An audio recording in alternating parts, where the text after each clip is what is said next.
Let Nigerians not think that by suppressing the Igbo, that they are going forward. Foul.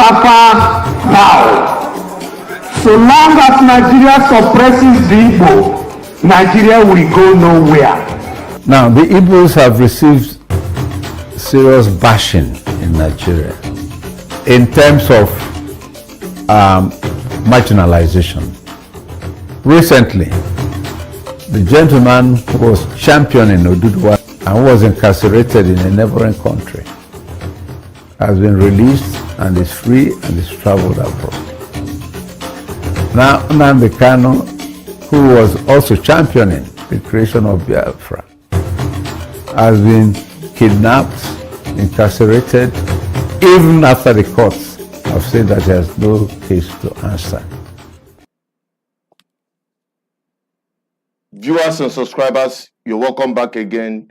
This is BVI Channel 1, where we tell you undiluted truth.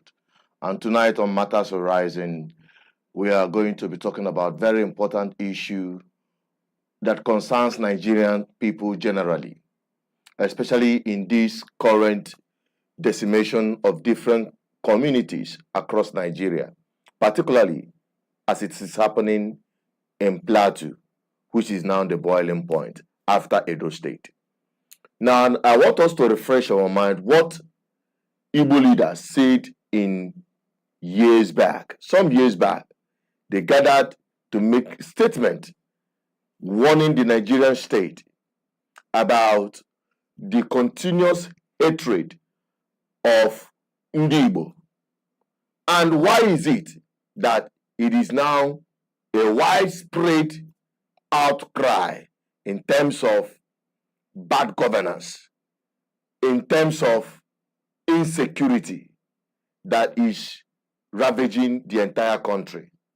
Because we're going to unravel the historical perspective to all of this.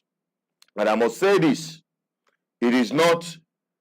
program is not designed to blow up ethnic sentiment or bigotry, but to address issues the way they are. Now let's get down to that very video where the Igbo leaders made this statement a few years ago. I'll be right back. Let Nigerians not think that by suppressing the Igbo, that they are going forward. Foul. So long as Nigeria suppresses the Igbo, Nigeria will go nowhere. Because ndị Igbo na-atụ iluru na-asị onye ji mmadụ n'ala ji onwe ya n'ala. Ụlọ mmanụ olu mere Igbo ofu mana Igbo mere onwe fa nnụ. Igbos are people who obey laws. Igbos are not new in Lagos. Why is it that it is just now they don't know they have to get approval for land? They don't know they have to register land. Igbos have had properties in Surulere, in Yaba, in Ikeja, in Apapa, in Victoria, and Iko. Why is it? It's just now. The truth is that it is not good to continue to blame them. The only thing is, if they have heirs, if government has rights, government, in my own opinion, have got right any time to take over any property for an overriding public interest. But government must pay compensation. We must do the right things all the time.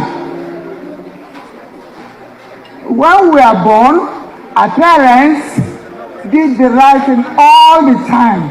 No matter the status we think we have achieved, can we please make sure that we leave anything that is unholy and do the right thing? The conferment of... I want to thank you for giving Nigerians Rufai Oseni. We are a very distinct group. In fact, the politics and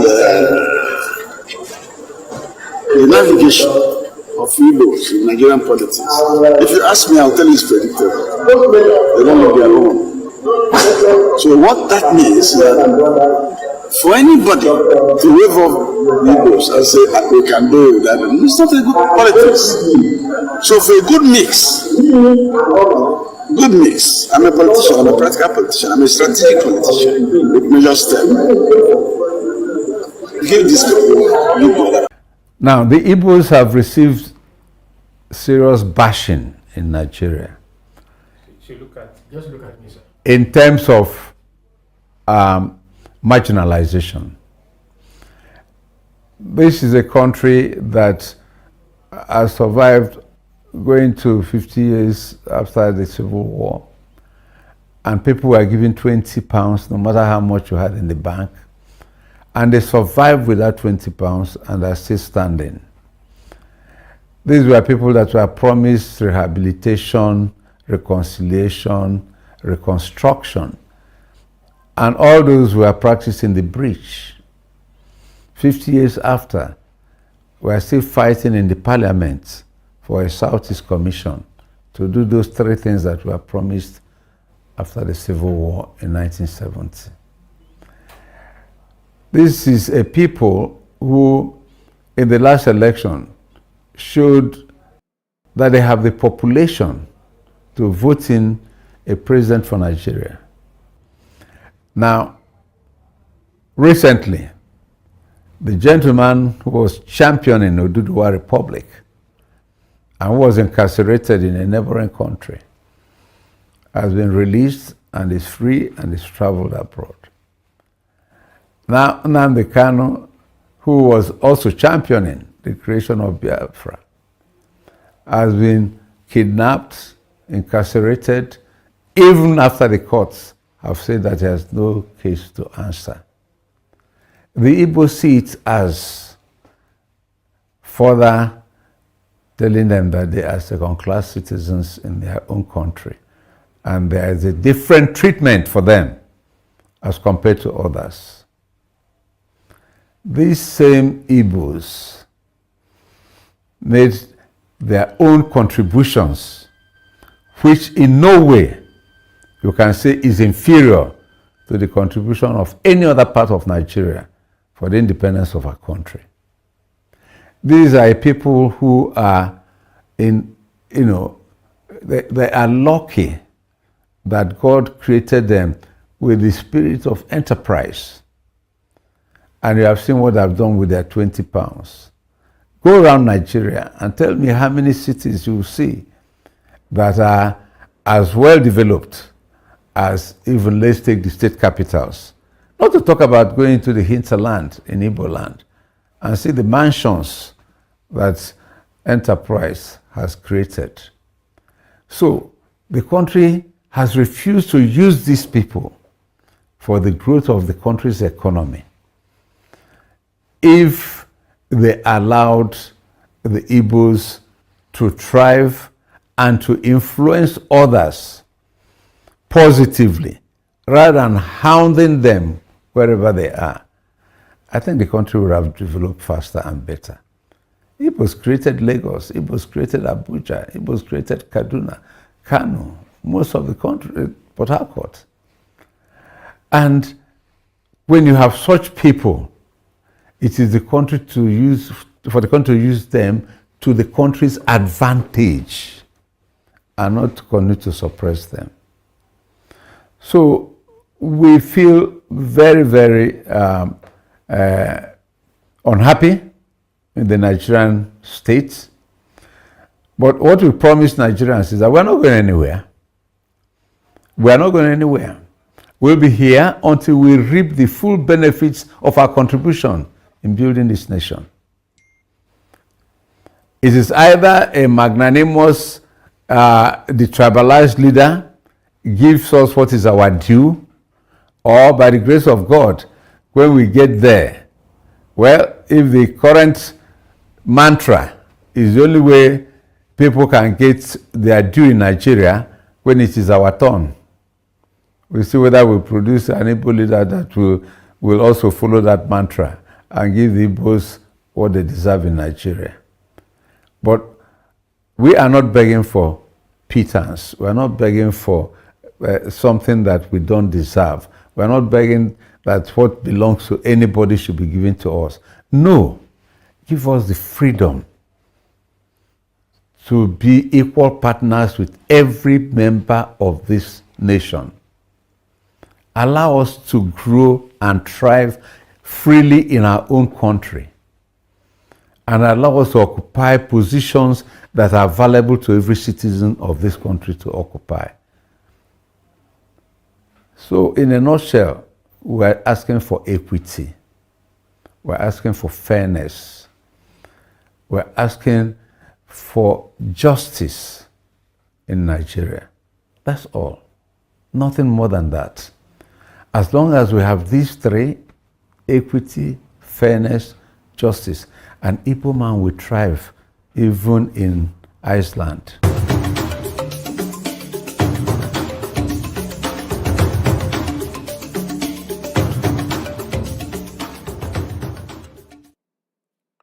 Now, we have heard it, the lamentation from Igbo leaders who have in the past had been either nonchalant about it or careless about the plight of Igbo in Nigeria.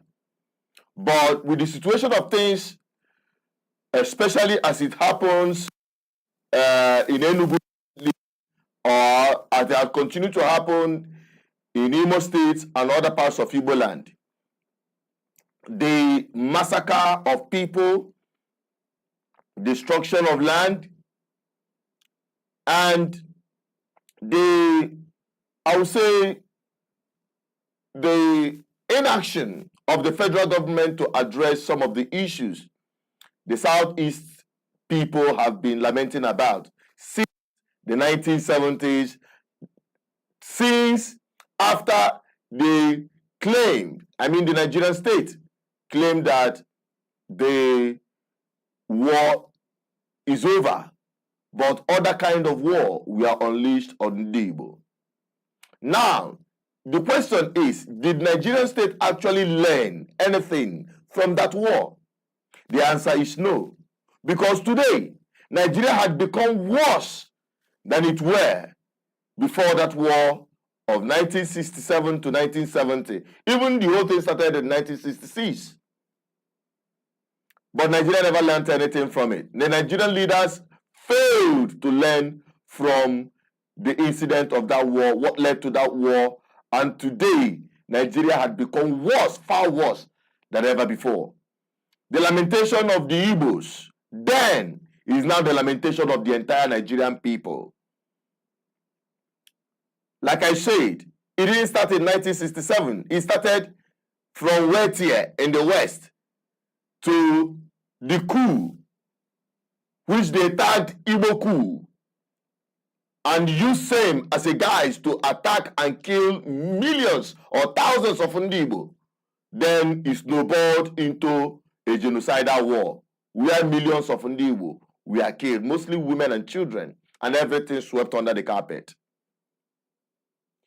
Even from the war itself, after that war, I remembered the words of the legendary leader of the Biafran people, Philip Effiong, when he was handing over the notes and warning the Nigerian state, if they do not address or treat the children of these people, then they should expect the worst.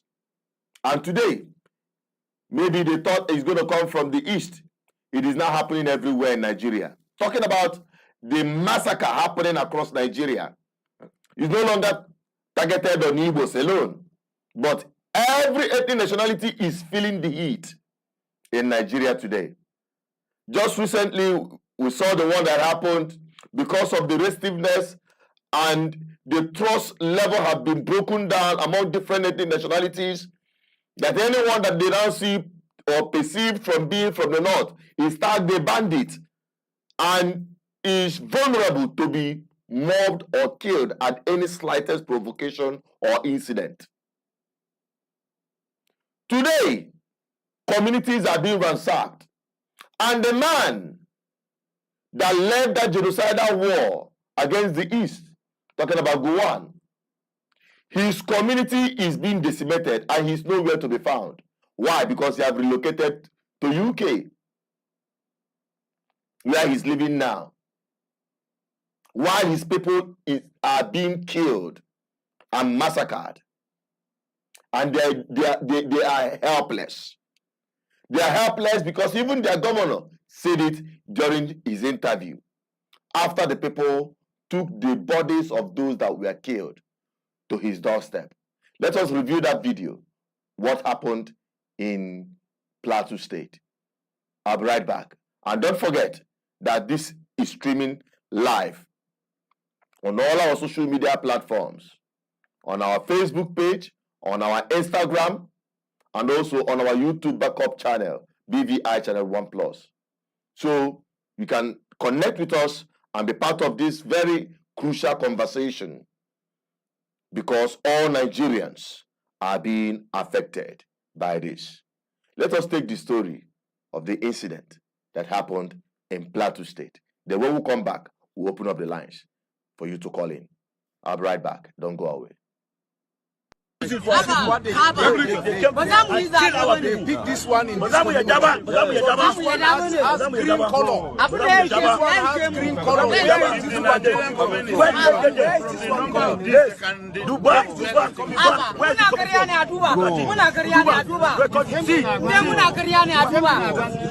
This is like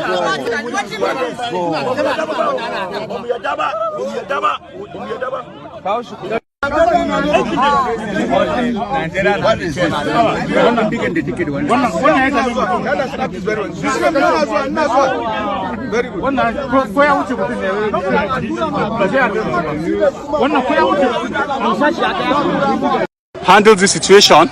Now that is one of the dead bodies. They are offloading the dead bodies. I think the central idea here is to keep the dead bodies in front of the government house.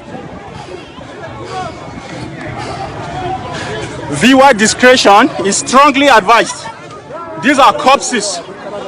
These are corpses. Pregnant women.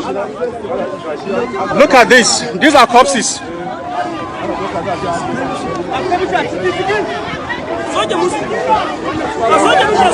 These are corpses. Viewer discretion is advised. These are corpses. Jesus. Jesus. Jesus. Jesus. Jesus. Jesus. Jesus. Man's inhumanity to man. Man's inhumanity to man.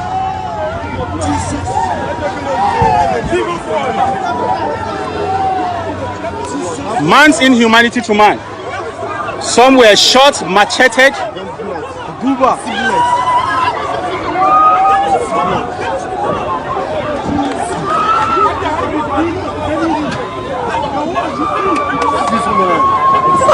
Jesus. Look at this.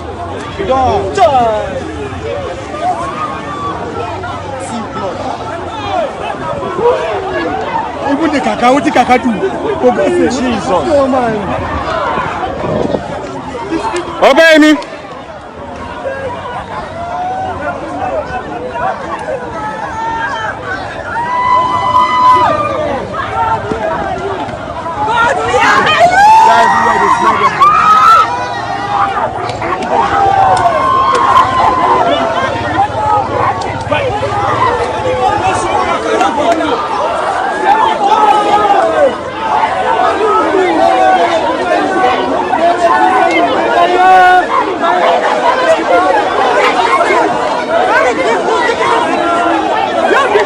These are sons of Plateau that were murdered. These are sons of Plateau that were murdered. And my brother Timkat is here.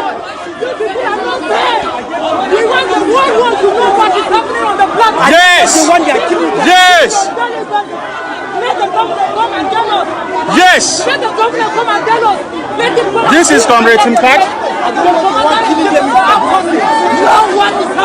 They should get the DSS to come and pick all of us.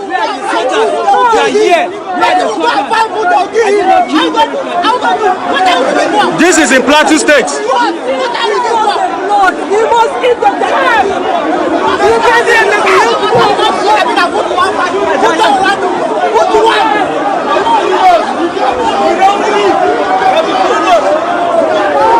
This is in Plateau State.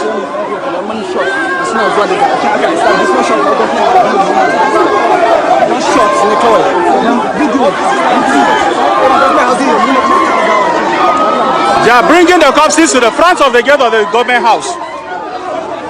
All the corpses.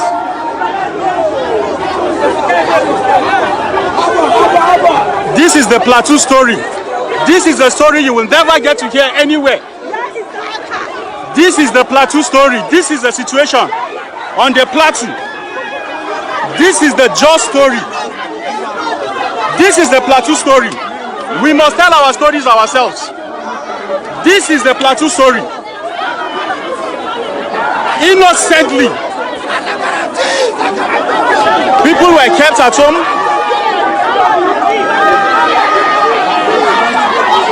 This is the Plateau story. The world must see this. Our part of the story must be seen. Plateau story must be told. And we must tell our story. This is the Plateau story. The message has been delivered. The message has been delivered. The cops have been dropped in front of the government house. Look at them. And there are more. This is not all. Now, this is a little girl. This baby is barely 5 years old.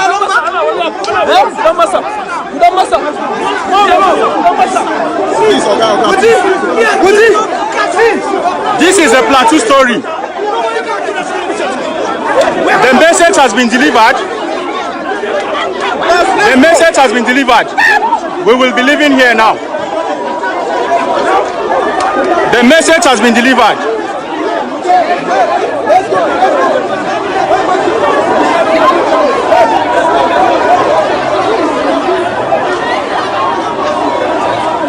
The message has been delivered. The youth have dropped the corpses in front of the government house. This is happening live in Jos.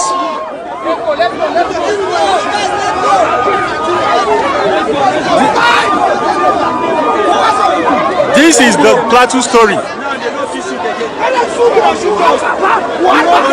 The youths are determined.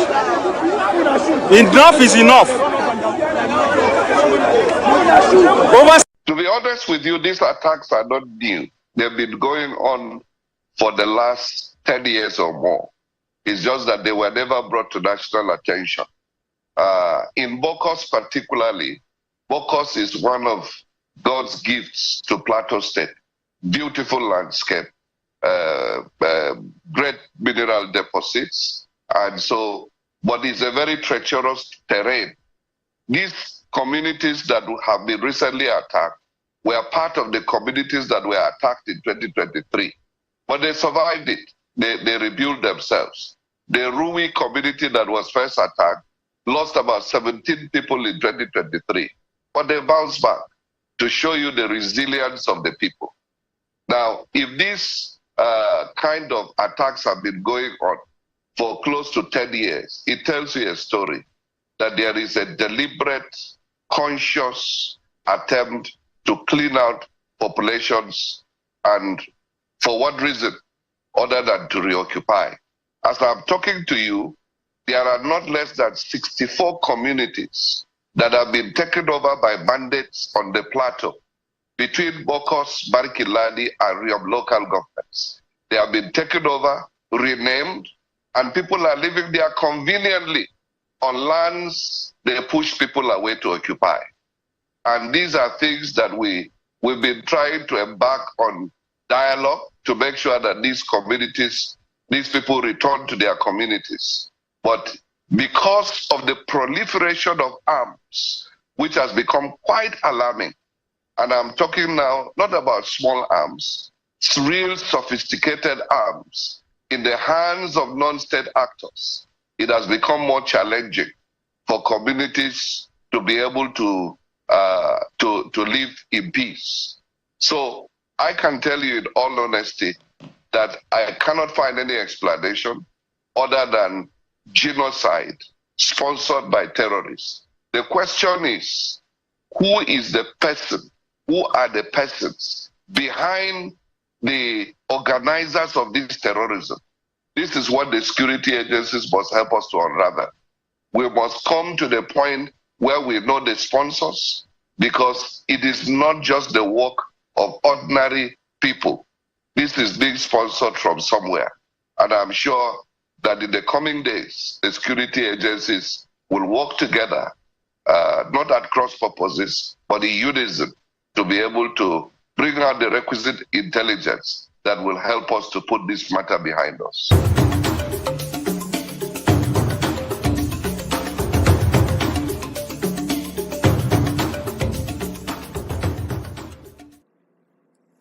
That is it. What a situation as we have been experiencing in Nigeria today. Now, the lines are open. If you want to join this conversation, you have anything to say, you can drop it on the comment section.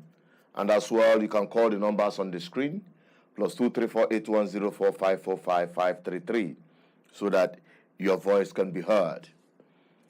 It's not just about the Igbos. Now, the entire Nigeria is feeling the heat of the mistakes of the Nigerian state. Since after that genocidal war, they never learned a lesson. The leadership of the country called Nigeria never learned a lesson. And that has degenerated into something that is uncontrollable, that even state governments are helpless, just like you heard their governor say. And the man who led that war of genocide against the Igbos, the Biafrans, have run away from his community. He didn't just run away from his community, he ran away from his state. He didn't just run away from his state, he ran away from his country. Now residing in the UK, talking about Gowan. Whereas his hometown, his home state, is the boiling point. Nigeria never learned a lesson. What led to that war? Failure of good governance. Everything that led to that war, and also continuous suppression of Igbo in Nigeria today, is what had placed Nigeria backward. You remember the time during that war, they came up with a lot of innovation in construction of war machines. All of those things were targeted and destroyed. Nigeria never picked anything from it to expand it and become one of the greatest countries in Africa, indigenously depending on herself in defense of her state.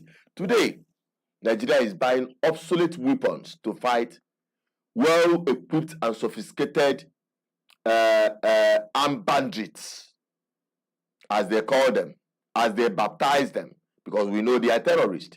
We know they are jihadists. We know they are land grabbers. And you know the federal government, for you to know that they are not serious about putting a stop to this carnage, they refuse to shut the door. And what is that door? Open grazing. Open grazing had been the nerve center, the epicenter of this whole massacre. And the government is doing nothing about it. The federal government. And when we from the south accuse the north of being complicit, especially when you have a Fulani president during Buhari's tenure, today what has changed? So it is not just only about who is in power. Even if it is an Igbo man that is in power and failed to do the needful, And what is that needful? Restructure Nigeria back to regional government. That is irreducible minimum. So that people can tackle their problem locally. So people can find indigenous ways to solve any of their problems, especially as it concerns security. So, like I said, the Nigerian federal government learned nothing. They were just busy trying to undermine the impact and the role Ndi Igbo are playing in Nigeria. Okay, talking about the economy. Because they want to strangulate the East, they make sure that all the seaports working in that axis, called the territory of Biafra at that time, from Niger Delta region down to Southeast Gogo, they make sure that no seaport is working there up until recently. And up till today, it's as good as nothing. It's as good as nothing. Common pipe gas pipeline, of which they are extracting huge deposit of natural gas from the east and also from the Niger Delta regions. What have they established to boost the economic situation of the people? Nothing. Just in order to punish the Igbos, just in order to make sure that Igbos doesn't progress, they are strangulating the entire people in Nigeria. Economically, Nigeria is nowhere. They are nowhere. How can you progress? We are no longer talking about the situation whereby they say that an Igbo man will never be president of this country. And they've used that as a political game and tool to deprive any possibility of an Igbo man emerging as Nigerian president. Before now, because Nigerian people have now reason to know that these are the games of the political elites working against them, irrespective of pushing this ethnic jingoism or religious bigotry. Today, Nigerians are feeling the heat of economic backlash. Even the people, they are not even learning. How is it that the people that they deprive of everything, they reduce to 0.000? Economically decimated, infrastructurally decimated. Yet these people were able to pick themselves up from the ashes, and today they are the pillars of economic activities in Nigeria. Yet Nigeria have not learned their lesson. Nigeria have not learned their lesson. So because of this hatred, Nigeria have remained far worse than it were. And no wonder when Abaribe was making his statement, he said that onye ji onye nane ji onwe, onye ji mmadu na ana megini ji onwe. Meaning literally that if you are holding someone down, pinning someone down on the floor, you are also holding yourself down on the floor.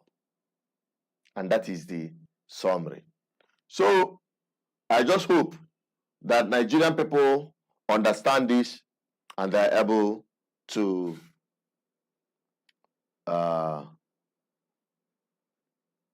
do the needful when the opportunity arises, so that nobody will continue using ethnicity as a tool,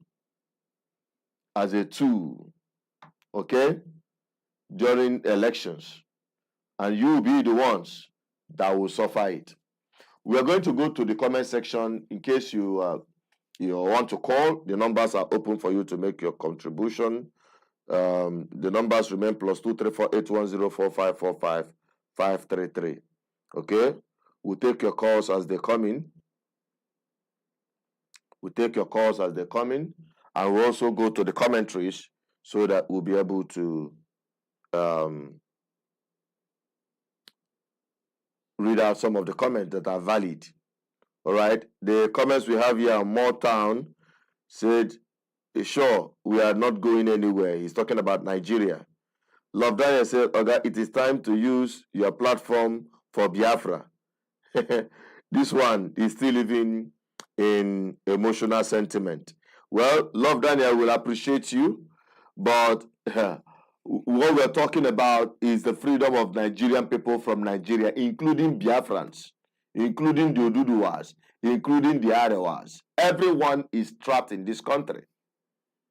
And on this platform, we are the voice of the people, irrespective of wherever you're coming from. Yes, I'm a Biafran. And whatever that concerns Nigeria concerns Biafran people. Okay? So let us quickly take the first call for today. Hello, good evening. This is BVI Channel 1. You're live on the program. Your name and where you're calling from, please. Yeah, I'm reaching you from my name remains in Kiro. Based on this very topic, I greet everybody wherever you are hearing my voice. This is a very interesting topic. Makana, one of our proverbs, say na oteji mada tada last. If you want to do something, maybe you want favor from somebody, then you turn it to be a wicked somebody so that the other person will succumb. Probably that thing will turn back to you. All these Igbo hatred since 1969, I can call it 1969, because they said the Civil War ended 70 years. We know what we passed through. We fought for 3 years, but God is with us. And what we got a majority. Just because of that wickedness, they don't want to come out and say the truth. Now you saw what is happening in Plateau State. Last time T.Y. Danjuma came out and told his people, this is not defense, but attack them. Attack those your enemies. You will know how to go something to attack them. But it is one of the reasons that they still kept Nnamdi Kanu into dungeon called TSS. Okay, last time they wiped out Benue State. Everywhere, no exception here in Nigeria. Last time we saw one of the Fulani are eating human being, roasted human being, eating it like an ordinary chicken because they say they are hunters. Now, we don't have seaports. Are we progressing in Nigeria? No. Southeast and South, we are the people that makes Nigeria to be one. They did everything to see that they wipe out from this earth, but it's not possible. God is with us. We don't have wars. How the key important position in Nigeria? The fact that Igbo person can never spare that position. From head to toes. We saw such during Buhari. Now, during this president, we saw it because of that trend. And still, Nigeria are going backward. They introduce something Rugas. What is Rugas? What is Ruga? What is Ruga? Are they providing or producing anything from cow? The answer is zero. Why other Western world, where you will see how they are doing with their cows, you know that they mean business. Do we have pharmacy? No. ID camp everywhere. They just kept quiet now. They are all feeling the heat. Until they stand up and do the needful. IBB wrote one novel last time. Obasanjo testify his own. But the major person, the major genocidal somebody, go on. Look at what the Fulani, those their brothers, they accommodated. They used to fight us. See what they are doing to his people. There is something we call law of karma. They use Benue State to fight us, but all those areas, they are now receiving what they planted against somebody. All up to tomorrow, they can never learn their lesson. Nigeria, to me, Nigeria has finished because nothing is working again. You wicked Igbo people, last time you delete video said they will wicked Igbo through their economy. Everywhere, they will burning, demolition and this thing to see that they wipe people out. You can never wipe people race out until they confess, they do the needful, and they call round table. They have to come out and tender apologies to Igbo. Minus that, I don't know, because God is watching. I rest my case. Thank you very much for your submission. Thank you so much for your call. We appreciate that. That's from Nkiru, who called us from Mpo. You can call to make your submission. We are still live on Matters Arising, although today is not supposed to be Matters Arising, but this program has been prepared since Tuesday, but because of technical problems, we were unable to come live, and we decided to push it through today, as we are able to get some of the problems fixed. So that's why we are doing Matters Arising today, that is Friday, which is supposed to be GGM hour. But nevertheless, what is important is the message. Very, very crucial. Nigeria is bleeding. Nigerians are dying. But the government seems to be helpless. What more? What more? So let us quickly take a look at some of the commentaries from the comment section, so that we know the feeling of the people with respect to these issues. All right. Harry Oranwa said, Buhari asks you to give his boys land to settle, and you die. So go ask Buhari who the sponsors are. Well, I don't know who he's referring to. Maybe the governor of Plateau State. Well, we have super duper cool account. He said, it is so sad that they have destroyed Nigeria in their quest to destroy the Igbos. That is from super duper or super duper. All right, he continued to say that today it is only regional government that can salvage Nigeria. The longer we delay this, the more disastrous for everyone. And I agree with him totally. I agree with him totally. Okay, we have another caller. NDBC is calling from WhatsApp. Hello, NDBC, good evening. This is BVI. You can just continue by making your speech. Hello, good evening. Can you hear me? Yeah, I can hear you, although quite faintly. Hello? I can hear you. Go on. Hello? Can you hear me? Hello? Can you hear me?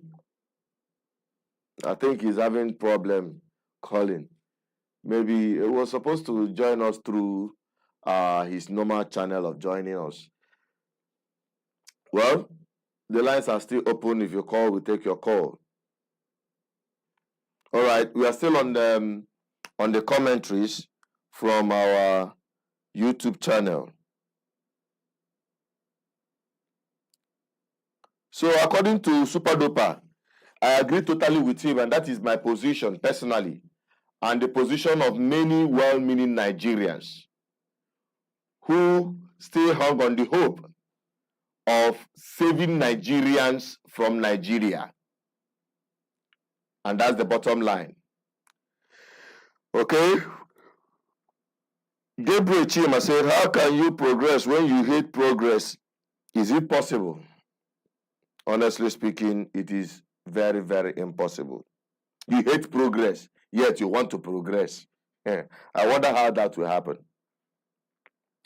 Musa Tanko said, BVI, the best idea is regional government or resource control for Nigerians. I agree with you, Musa.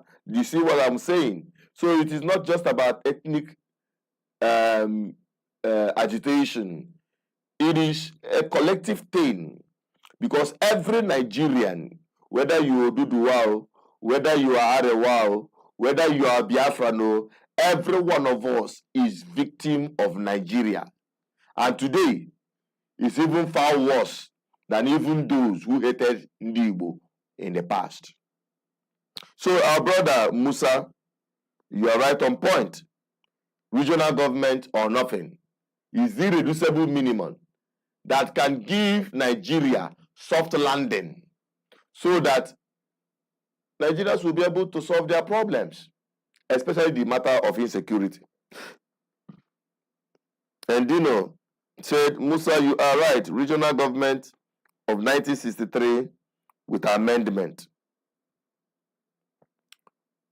Okay? So it is, he said, regional government that control resources is the sure way to go about it. And that is the truth. So what Musa said here and what other people said here in the comment section is actually the solution to the carnage happening in Nigeria today. The lines are still open, and we don't intend to keep this program too long, because if you don't use mirror to watch, to take a look at your watch that you are wearing on your wrist. The problem of Nigeria, you don't need too much language or turenchi, because a lot have been said already. Now, let us dive into talking about regional government. How would that happen? Because some of the people who are even agitating for complete separation of Nigerian people along indigenous lines, talking about the Oduduwa, the Ayawa, and the Biafran people. How would that even happen? How would that even unfold? So that is what we're talking about. How would that happen? It's not just about whipping up sentiment and emotion. It is a process. And we've been teaching this process here. And that process cannot be possible without the participation of the people. The people must be the engineer force of that process to kickstart. It is going to be a revolutionary process, because the hijackers of Nigeria, the rulers of Nigeria, those are considered the principalities and powers of Nigeria, the political class, have vowed that they will keep Nigeria the way it is, because it is working for them. It is working according to the template of which it was established. Remember, Nigeria was established for colonial purposes, and these guys have become the new colonial masters in Nigeria today. They are the new colonial masters, and the rest of Nigerian people are their subjects. And this political class, at that level of the operation, they don't recognize city or religious sentiment. At that level, they work together. They are not even differentiated from political party, because they have the same agenda and ideology. Okay? But coming down to the people, they build that wall of ethnicity and religion and use that to do what they call divide and rule, and keep the people confused, people fighting and killing themselves. Whereas they take the plunder from, they take the proceeds from the plunder they have done to Nigerian people. So that is just it. So if we're not getting more reactions or more commentaries, then we may call it a night, because we have done justice to this very issue. But before we wrap it up, I want us to review these issues, both from the perspective of the Igbo leaders, and which reflects the opinion of many in the Igbo, then to the boiling point of where Nigeria is today, talking about insecurity. Let's get to that video, and when we come back, we'll just wrap it up and call it a night. Let's get to that video quickly. I'll be right back. Let Nigeria not think that by suppressing the Igbo, that they are going forward. Foul. So long as Nigeria suppresses the Igbo, Nigeria will go nowhere. Because ndị Igbo na-atụ iluru na-asị onye ji mmadụ n'ala ji onwe ya n'ala. Ụlọ mmanụ. Olu mere Igbo ofu, mana Igbo mere onwe fa nnụ. Igbos are people who obey laws. Igbos are not new in Lagos. Why is it that it is just now they don't know they have to get approval for land? They don't know they have to register land. Igbos have had properties in Surulere, in Yaba, in Ikeja, in Apapa, in Victoria, and Iko. Why is it? It's just now. The truth is that it is not good to continue to blame them. The only thing is, if they have heirs, if government has rights, government, in my own opinion, have got right anytime to take over any property for an overriding public interest. But government must pay compensation. We must do the right things all the time. When we are born, our parents did the right thing all the time. No matter the status we think we have achieved, can we please make sure that we leave anything that is unholy and do the right thing. The conferment of... I want to thank you for giving Nigerians Rufai Oseni. We are a very distinct group. In fact, the politics and the navigation of Igbos in Nigerian politics, if you ask me, I'll tell you it's predictable. They don't know their own.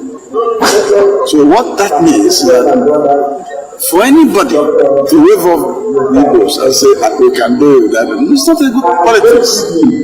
So for a good mix, I'm a politician, I'm a practical politician, I'm a strategic politician with major steps. Give this people.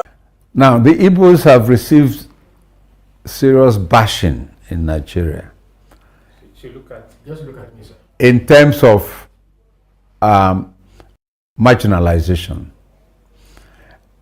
This is a country that has survived going to 50 years after the Civil War, and people were given £20 no matter how much you had in the bank, and they survived with that £20 and are still standing. These were people that were promised rehabilitation, reconciliation, reconstruction, and all those who are practicing the breach. 50 years after, we are still fighting in the parliament for a Southeast Commission to do those three things that were promised after the Civil War in 1970.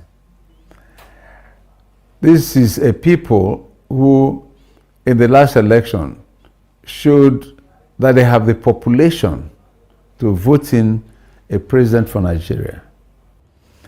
Now, recently, the gentleman who was championing Oduduwa Republic and was incarcerated in a neighboring country has been released and is free and is traveled abroad. Now, Nnamdi Kanu, who was also championing the creation of Biafra, has been kidnapped, incarcerated, even after the courts have said that he has no case to answer. The Igbo see it as further telling them that they are second-class citizens in their own country, and there is a different treatment for them as compared to others. These same Igbos made their own contributions, which in no way you can say is inferior to the contribution of any other part of Nigeria for the independence of our country. These are people who are they are lucky that God created them with the spirit of enterprise. And you have seen what I've done with their £20. Go around Nigeria and tell me how many cities you see that are as well developed as, even let's take the state capitals.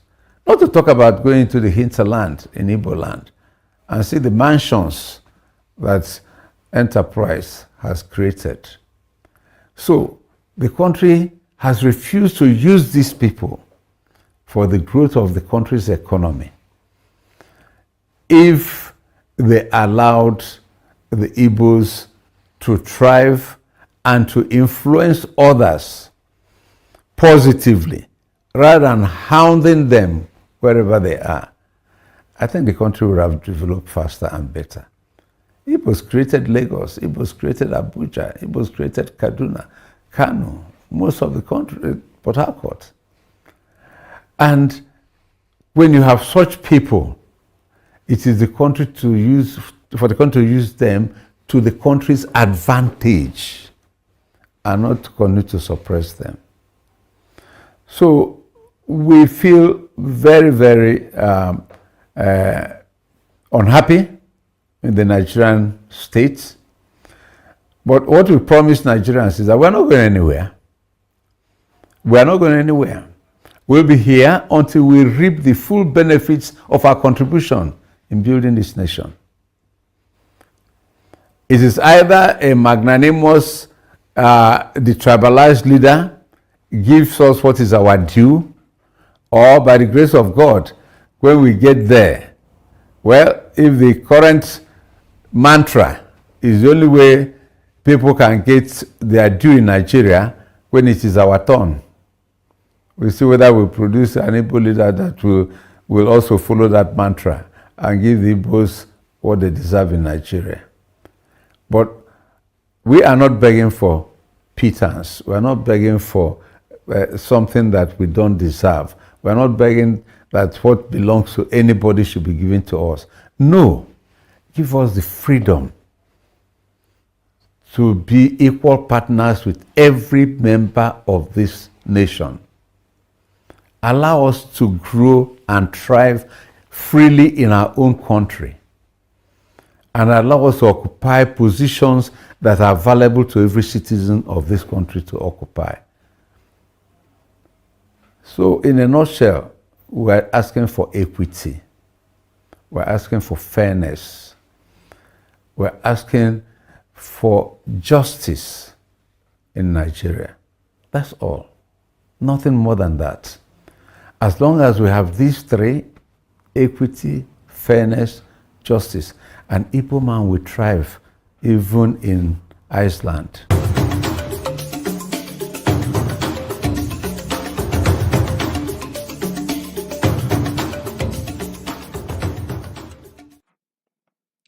All right, you're welcome back again. We are still on the program Matters Arising, and we are glad to bring in our brother Ndubisi Anenugu, who is joining us virtually. I think he's there, but I just hope he got to come back to join us quickly again. All right, and in case you want to be part of this conversation, you can call +2 34 810 4545 533. So that we'll take your call. All right, that is +2 34 810 4545 is the number to call. Either you call it direct line or you call it on WhatsApp. Okay, now we are talking about the hatred of Igbo in Nigeria and why Nigeria will never move forward. Okay, a lot of people have made their own commentaries and contributions, and everyone seems to be going towards one direction, that Nigeria should, as a matter of importance and urgency, embrace regional government as the irreducible minimum if there can be any hope of survival of the experiment called Nigeria. And that is regional government in its totality, where every region will be allowed to handle their own resources. It's a pleasure to have Ndubisi. Ndubisi, I believe you can hear me. This is our live broadcast. It is a good thing to have you back on the program. Ndubisi. Yeah, hello, yeah, good evening, Chinedu. And good evening to our viewers all over the world. All Yeah, right, Chinedu, I can Chindubisi, hear tell us you. what. Yeah, tell us your opinion with respect to what we've talked about so far. How far did you agree, even from the comment section, and the video of what we've just watched happening in Plateau State? What is your own take? Yeah, thank you, Chinedu. You know, we have discussed this thing over and over again. A lot of people out there are waiting for action. There is about a time we put these things we are saying into action. But over time, again, I have continuously believed that people have to be sensitized and the people should be informed of which and what direction they should follow. And that was or has been what you, Chinedu, has been doing on this platform. And on my own side, GGM, Good Governance Ministry, we have been on that pathway. That Nigeria, as long as Nigeria remain the way is presently configured, nothing, people should not expect miracle. People should not expect any good thing coming to Nigeria. Nigeria, as presently configured, is like going to the Egypt when Israelites are going to their promised land. For any person to dream or aspire to get to promised land, you must put the right system in place. And everybody in Nigeria knows the right system to flow. The whole political class, they all know the truth. Even the Jagaban that is the president today, years ago was at the forefront of agitating for resource control. That was why he, as the governor of Lagos State, created about 24 local governments, putting it before Obasanjo being the president of Nigeria then, that local government creation is the responsibility of the federating unit. In that case, state is the federating unit, in line with the spirit of on and the principle of federal system of government as practiced in America. That is where we borrowed our own federal republic, federal system of government. So is we are not saying nothing, we are only repeating it, repeating it. We are only sounding it as note of warning. We're only reminding our viewers and the people across the world that this is the only irreducible minimum Nigeria should have for Nigeria to survive. Chinedu, reading through the comment section, somebody said, Chinedu, use your platform to preach Biafra. Let me use this opportunity to remind us that we are Biafrans. I say it everywhere I go. In the street, in where I live, where I work, I am a Biafran. Nobody is taking it away from me. You know. So the fight and the struggle is not to be identified as a Biafran. And taking it further, the second stage, the Biafran ideology. What is Biafran ideology?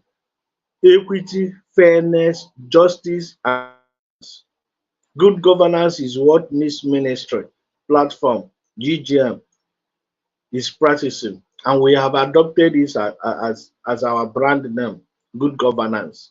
So we've already started practicing the ideology of Biafra. You know, I'm using this opportunity to address that gentleman or lady who advised Chinedu to use this platform to promote Biafra. I want to tell him that he or she is no more Biafran than Chinedu and myself. We stay in Biafra land and we say Biafra, we practice Biafra. Then the third stage, which so many of them are getting confused, that rather confused, is Biafra as a territory. And Biafra as a territory is a process. It's not what you do who come here every day be singing. Let's control our territory. You don't control territory with the mouth. Territory, you control territory with political process. You have to take over your environment politically. If Ojukwu was not in charge of Eastern region, he wouldn't have declared Biafra as a country. Because there's a difference between Biafra as indigenous identity, Biafra as ideology, and Biafra as a nation, as a territory. So we have achieved the first stage. We are Biafra. Nobody, I say nobody can challenge me on that, can say that not a Biafra. If you say you don't like the brand Biafra, you can say you are Igbo. I don't have any issue with you. But those who believe that there was a country that existed between 1967 to 1970, and millions of people died under that canopy. And of course, many people were born under that country or nation called Biafra. My elder brother was born 1967, and his own baptismal card read Biafra as his own nation. So you cannot jettison that indigenous identity or a country that existed for 3 years. That country existed. So Biafra as indigenous identity existed. And then Biafra as ideology. That was the essence of going to the war. Because we are not seeing Nigeria, or we didn't see Nigeria as a place that will give us that justice system, that good governance, that equality before the law. That was why we opted out. And up till now, we have not seen it. So that Biafra as ideology is what we are preaching and we are practicing. The third stage, which is Biafra as territory, is a political process. So I have taken time to address that one. Chinedu, as for what is happening in Plateau State or everywhere in Nigeria, is expected. It's not unexpected. It's not unexpected because Nigeria is not a nation state. Nigeria, as presently configured, as I'm repeating myself, I'm not expecting miracle. Everybody should take care of himself or herself and try to play safe. Because the way it is, if you die now, you die for nothing. Nobody will come protect you, not even your state governor. Your state governor will issue a statement, may his soul rest in peace. That's all, you'll be forgotten. So we have to protect ourselves, we have to defend ourselves using by all means possible. So let me pause for the meantime, unless if I have another question, Yeah, I'll there are lots of things. You know, when Abaribe was making that statement some few years ago that Nigeria will never move forward, holding Ndi Igbo down. Highlight on the areas they are holding Ndi Igbo now as a village economist. And why is it that Nigeria had never learned from the war up to today? Your own opinion on that. all right, Chinedu. Let me quickly tell our viewers that in Igbo, as per in Igbo, they said, "Onye ji onye n'ala ji onwe ya n'ala."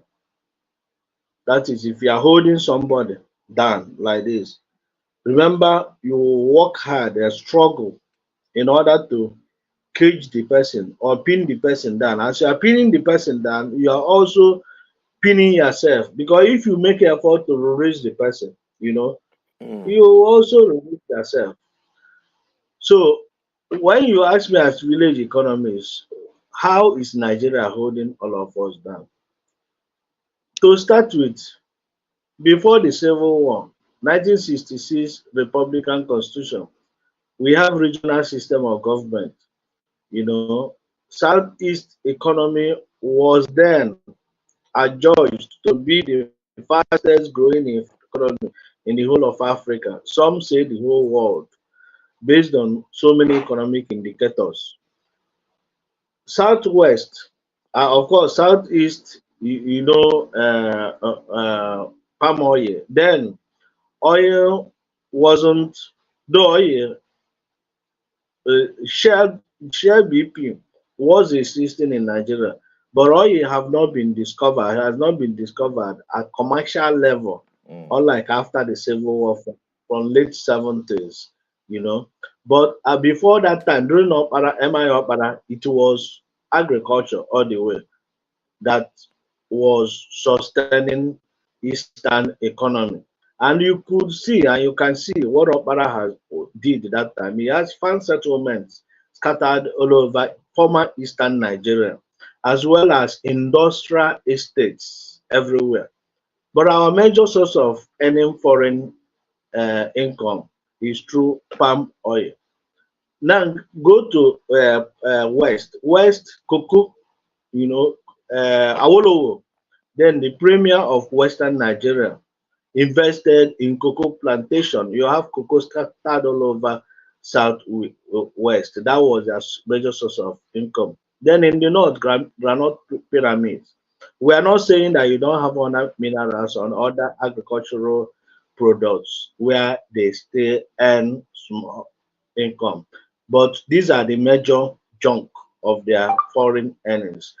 Then the economy of Eastern Nigeria was moving at geometric proportion order so fast that, I mean, if not because of civil war or military intervention, the Eastern economy should be competing with the present day Asian tigers like Malaysia, like Singapore. That is where the Eastern economy should be. Then the question is, what and which powered the economy then? It is the system of government, because the constitution empowered the premier of each region to control their resources and pay tax to the center. That is the miracle and the magic. That is to say, if you want to generate your electricity, through coal, the premier of Eastern Nigeria will issue license to a generating company, whether it's diaspora company or indigenous company. The power domiciled with the premier of each region to do that. They don't have to go to Abuja to solicit for approval before that could be given. So now, Chinedu, what you ask me as a village economist, these guys, they want to hold all of us down because they wouldn't want an Igbo man to even have that sense of economic freedom. It's only when you have economic stability that you can think of whether somebody is holding you or somebody is wickeding you or something. Also alien na a reason threat. If you are hungry, Chinedu, you will not resist threat. So as soon as the war is over, the all powerful nations came together and said, no, these guys are powerful. They are tigers. They are another Chinese in Africa. If we allow these guys to grow, they will rubbish some of these Western products that are being dumped in Nigeria today. Exactly. Remember, Western countries have perfected their processes of production. They have perfected, like if they want to produce 1 million bags of rice now, it's not their farming model. I mean, techniques, have been perfected that they plant year round from January to December. Nobody talks about off season like dry season and rainy season. January to December, that is what. In terms of corn, they harvest corn 3 times a year. But in Nigeria here, you can see dry season. During dry season, nobody is roasting corn. In Israel, you roast corn all year round. All these people who roast they roast corn year round. The economy is sustained from January to December. But here, from January to June or February, ndị na-arụ ọka will be unemployed. So what I'm trying to say is that Western economy, they have perfected their processes of production as our 1970s. So they wouldn't want to see this African tiger rising up. Remember, when Biafra rise. Africa will rise. When Biafra dies, Africa dies. Exactly. So the Western country is aware of this. This is what they perfected, and they said we have to hold these people down. And then the question you ask me as village economists, how did they do it? They concentrated the power at the one man's house, federal government. They deceived the former military administrators that they have to hijack the mineral resources. That whoever wants to access mineral resources must come to Lagos or Abuja before approval could be given. So that way they frustrated the the exploration of our mineral resources and people going extra mile to do what they have to do in order to achieve their economy. They play that on it. Secondly, they use our education system to keep everybody down. They brought imported education, which is westernized. Since because I told you that Western countries have perfected their processes of production, they no longer have issue with production. What they have issue with now is sell. How do we sell these our surpluses? Then Africa becomes the non dumping ground. Then we have the package education system that will cage their brain so that they will not think outside the box. Make us a consuming countries. Make us just Yes, consumers. education system that will package their brain, that will stop them from innovation, sense of creativity, innovation, risk. That's what they did. They give us Syllabus. syllabus, education, uh, curriculum. On reading through education curriculum, And even reading through I need to education. be see again to the point that some school prize themselves with the name British this, Korea that, American this, in the name of they are, in tune with Western education. Whereas they are not Now, solving any local problem. can you see how stupid our people are? Can you see? Even my small girl here, if she wants to speak Queen's in English, being educated, being British, even in their not primary school, where you pay where you pay a lot of money to learn Oyibo language, how to speak. I'm telling you. So Chinedu, on serious note, this is a serious business. We have to understand where our problem lies and where it started and how to forge ahead to break it. But it's not easy because this thing is institutionalized. This thing is not something me. If I go to university, I'll tell them I want to change it. You can't change it, You can't. It's a political decision. So apart from the education system, the third one is our financial system. Chinedu, I worked in the bank over the years. And every day I cry. Every year the owners of the banks will post billions or 100 billions of naira in money market. But why this real sector of the economy that should power the economy? The real sector of the economy is the engine room of the economy. But what you have is inverse relationship between the real sector of the economy and the money market. That is when the money market is growing, the real sector is nosediving. That is the paradox. It's ironical. Most of us are crying every day. Like when the other time I saw one guy, an economist in America, he was crying, calling the governors wicked. These guys are wicked. These guys are evil. That satanic people. I'm telling you, they're wicked. Even when you have professors as governors, they don't even understand how their people are suffering.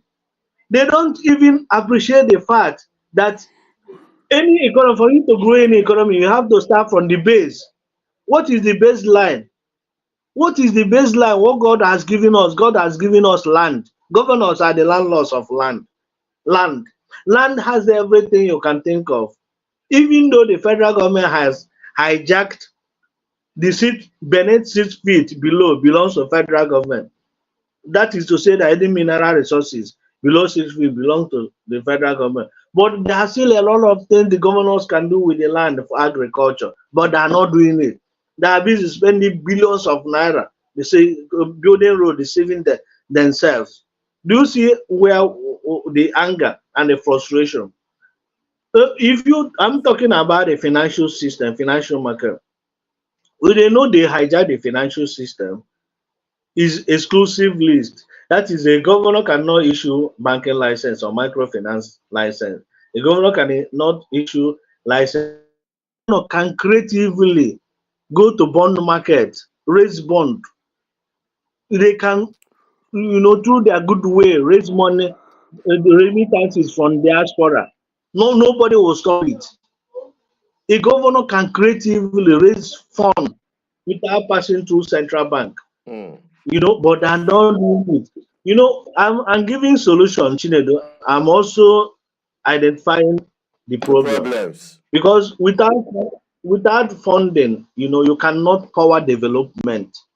You cannot develop your place without funding. I mean, cheap funding. It's not funding when Soludo said last time he has offer for 100 billions of naira. But when he looked at the condition, it wasn't attractive. But he can only borrow if he sees a business that will give return on investment in the short term, meaning 2 years or within 4 years that his tenure is, that he cannot borrow 100 billion for long-term investment, meaning that you will leave it for other people to pay.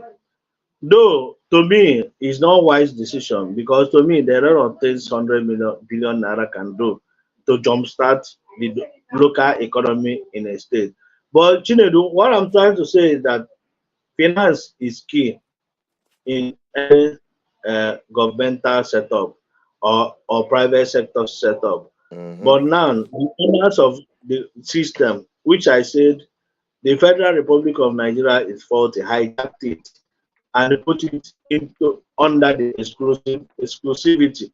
That is the exclusive list of federal government.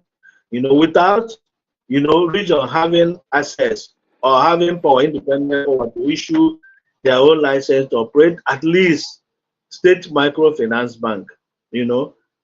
All what you have to do is to be playing politics with the center so that you will not have issue with the federal government. Federal government, because if you have issue, they will not give you such license. You talk of airport, you talk of seaport, you talk of railway. It's only last 2 years that they removed railway system from exclusive list to concurrent list. Yeah. They removed electricity from exclusive list to concurrent list. They removed prison from exclusive list to concurrent list without removing mineral resources from exclusive list. Where do you expect to access funding? Exactly. To You fund still depend on the central. You go back to Abuja again. It you is still the still same. depend. So these guys are smart, but for you to handle this present system the way it is, you have to be smart. You have to think without the boss, not thinking outside the boss. Think Exactly. without the boss. And I know that is what people like Mba Enugu, that is what he's presently thinking, and that is why the other time you floated Enugu Air. Do you know how you did it? Some governors like Soludo will tell you Anambra does not have money to do that kind of thing. That is not viable. That kind of thing is not viable. But it takes somebody that thinks without the box to initiate projects, bring in private investors, partner with them, call it PPP, so that if administration A leaves, that project will continue to exist and will be for the benefit of the indigenes of the state, because it's indigenes that will work in that Enugu. It is Enugu people that will invest in it, even if it's foreign partners, even if it's foreign partners, it is still Enugu investors that airline will be used to fly into Enugu. because of this frustration that goes in with all some of these airline operators, you know. So if you have your own airline, efficiently managed, efficiently run, then you can guarantee your investors that book your flight, the flight will land so time, it will bring you to Enugu. Mm. Can't you see that airline is investment enabler, is investment facilitator? I don't know whether you are following the Of argument. course. Of course. It is an enabler to other big things that will happen in Enugu State. So, Um, okay, you see, okay, go on. We'll have you back. But we'll be wrapping up. We'll be wrapping up because Isaac Toban Gugua or the Kwatu Ominimius. So let us. no, the Ngugu, Chinedu, can you hear me now? Yeah, go on. So what I'm saying is that the system we have now configured is colonial masters induced system to keep the Igbos down. And it's the same system from 1970. That is the same system you have now. You could imagine Tinubu, who is the president appointing INEC chairman, somebody Yebugire free, somebody Yaboto between your enemy and yourself will be the person that will appoint your friend to be the judge. Mm. Chinedu, how do you expect miracle? How do you expect miracle in 2027? And the same Tinubu appoints the Chief Justice of the Federation, appoints Supreme Court judges, though they will tell you the recommendation of NGC or NGC or NGC, Nigerian Judicial Council recommendation.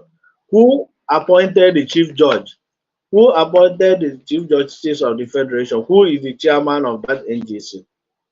So they will say it's through the recommendation of NGC. President appoints the judges of the Supreme Court.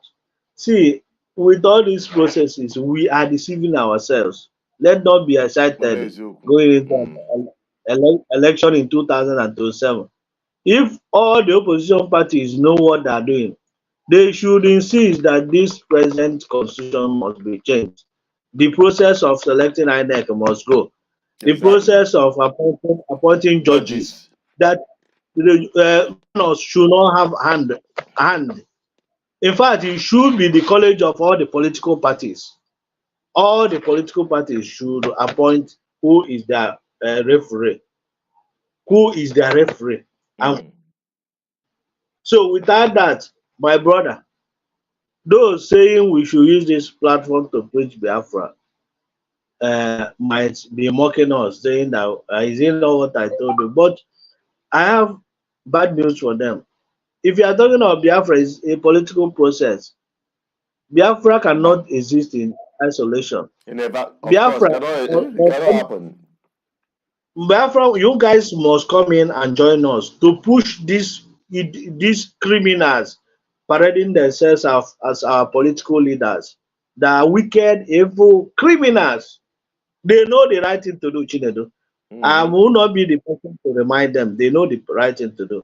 They know that the president appointing INEC chairman is already he has a scam. He's a fraud. He has rigged the election. He has rigged the election now. So why should I be wasting my time spending 1 million naira going for contest if not that I'm making mockery of myself? It's not possible. So Chinedu, my brother, I let me rest here. Honestly, why would you have done justice to it because honestly, your opinion on issues like this are on point, and I believe the people have gotten enough for tonight. When we come back next week on Matters Arising, we will continue on insightful and high expository issues that matters to every one of us. Nubisi, thank you for joining. We hope you're going to join us subsequently again as usual. Thank you, my brother. All right, and on this, this is where we draw the curtain for tonight, Matters Arising. And I hope you continue the conversation on the comment section. Keep sharing, keep liking, keep following us on all our social media platforms, on our Facebook page, on our Instagram. We are live on Instagram. We are, pushing up, and also on X platform. Okay, very soon we are going to dive into TikTok as well, so as to TikTok Nigerians out of their stupidity and their mumu we never do. Okay, so all of that is what we're going to be unfolding through our various media platforms and on our YouTube channel. I will admonish you, if you're following us on our main channel, please subscribe on our backup YouTube channel, BVI channel 1+. Makada mama. Even Diana Chwana Roma. Okay, so we must be steps ahead of them. So we admonish you to look out for that BVI channel 1+, PLUS, BVI channel 1+, so that you will not be cut off anytime, and you'll be, properly informed every time. And on this, I want to appreciate those who are watching also from Facebook, and also those who are watching from Instagram, and those of you who are watching from here and our backup channel. I wish you the very best of the weekend, irrespective of the situation of things in Nigeria. Thank you very much, and stay connected. I'm signing out. Have a wonderful weekend. Bye-bye for now. Let Nigerians not think that by suppressing the Igbo, that they are going forward. Now. So long as Nigeria suppresses the Igbo, Nigeria will go nowhere. Now, the Igbos have received serious bashing in Nigeria in terms of marginalization. Recently, the gentleman who was championing Oduduwa Republic and who was incarcerated in a neighboring country has been released and is free and is traveled abroad. Now, Nnamdi Kanu, who was also championing the creation of Biafra, has been kidnapped, incarcerated, even after the courts have said that he has no case to answer.